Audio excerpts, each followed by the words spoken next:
Ebusian for her Ghanatube, so a mamma dog for snowy, my sign so atna say. Maka Bwabwa in some and no eddy, bro. Ebusian for in some a dorsal and sign interesting. You could see Embra. Now, the NPP's National Council of Elders has launched a clampdown on presidential aspirants, forming an ad hoc committee to monitor their conduct as the January 2026 primaries approach. The move has sparked debate, with some questioning the committee's operating methods and potential impact on the electoral process. As the committee prepares to scrutinize aspirants' every move, concerns arise over its mandate, powers, and potential consequences for non-compliance. While the committee's intentions may be to promote a peaceful and respectful campaign, several questions arise, including where lies the line between free speech and respectful conduct. Who gets to decide what's offensive or what's divisive? Will the committee's actions promote party unity or stifle competition? How will the committee balance the need for respectful conduct with the need for robust debate and free speech? Now, as the committee begins its work, these questions will be crucial in determining its effectiveness and impact on the party's presidential primaries, which many are keeping their eyes on.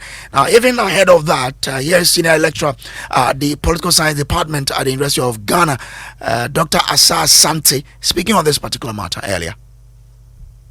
I agree with the party that some measures ought to be taken to ensure sanity within the political space. Because take it or leave it, this is family contest, and that whatever you come out which is negative will become the building materials for position to launch on that and use it for campaign ultimately. So this call is a good one. But you pose a question to Mr. Dr. BAC as to the metrics. How are you going to measure that?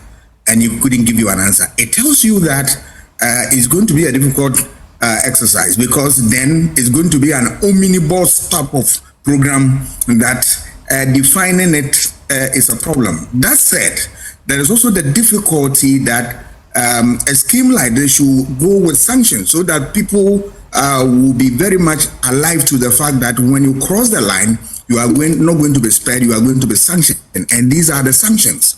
And we didn't get that. So people will take it that it's business as usual, and that when I flout whatever they call rules of engagement, nothing will be, prescribed to me in terms of punishment. And that makes it difficult. Another thing is that how are you going to even, yes, the contestants themselves and then the key spokesmen and all that will stay within the rules. But what about their supporters who are on social media, insulting, attacking, using very uncomplimentary language and all that? How are you going to what? These people, parties could hide behind these people, throw jabs into the system and disorganize the whole process. And that is going to be difficult for Dr. BAC and his team to measure. That another thing that is going to be also be difficult for him is that if we are campaigning and I have chance upon information that I can use against you in the area of corruption, and I have all the fact and all that, can't it launch it against you? Is it wrong for me to come out with it? If they want to block this, then I'm afraid that is going to be an exercise in futility, that nothing good will come out. But I know that the party has thought through, they think that is a good thing. And I know it's also a good call. But there are difficulties. One, with measurement. Two, enforcement. And three, we have also seen time and again that the party comes out, don't start campaign now until we do this, that. People cross the line and no punishment is given to them. So this time, what is going to be different? I don't know. Dr. BAC and his team has a Herculean task if they want us to believe that this one will come out with something different and it will bode well for the party. Well, my colleague Michael Ashley joins me with details of a statement released by the NPP's National Council of Elders on this development. Michael, what are the details of this statement?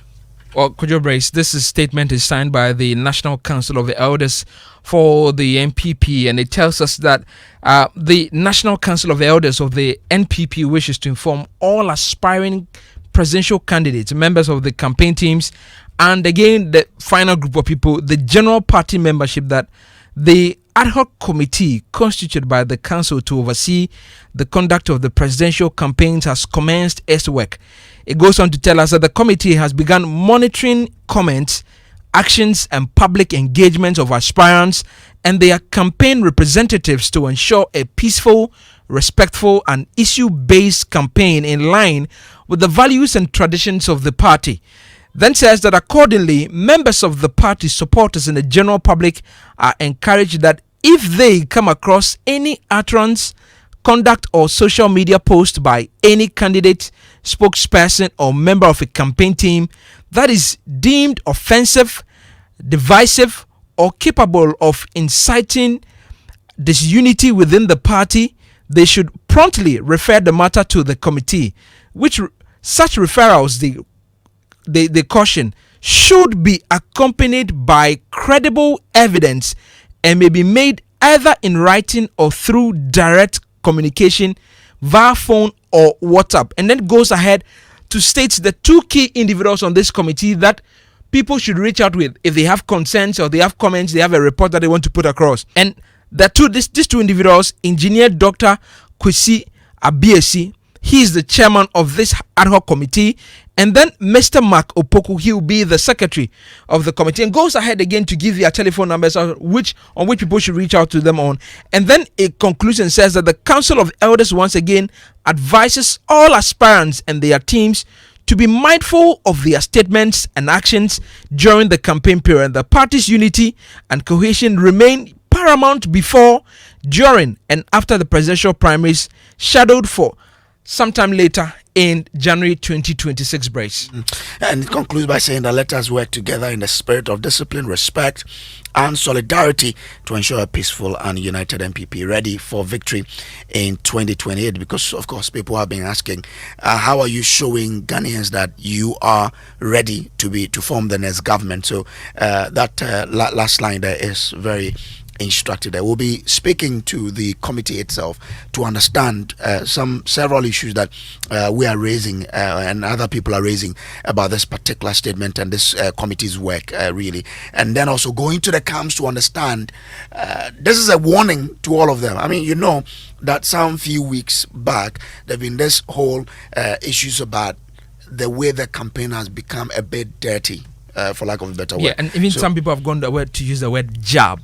I mean, and some of these questions have been put to some of these candidates themselves who have also responded. Yeah. I mean, I may not want to mention the names, but I'm sure when you will hear from them, some of them pretty shortly, who have said, well, this is an educated, quote unquote, jab. And the person goes out to say that there's more from where that came from. Interesting. So we'll be delving more into it to find out from the camps what they do make of this move by the National Council of Elders of their party.